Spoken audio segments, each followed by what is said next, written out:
আরে 12টা বাজে, কেন রে, কি হলো? গুরু তোমরা এখানে আড্ডা মারো, আমি আসি, যাবো আর আসবো। ভোমলদা, পটকা কোথায় যাবে প্রতিদিন? বান্টি জানি না গো, ও প্রতিদিন দুপুর 12টা আর বিকাল 5টা বাজে ওকে আর ধরে রাখা যায় না। ও মা কি করছো? যা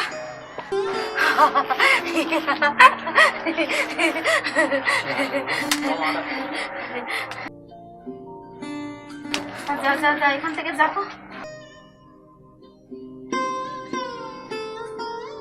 ভালো লাগে না।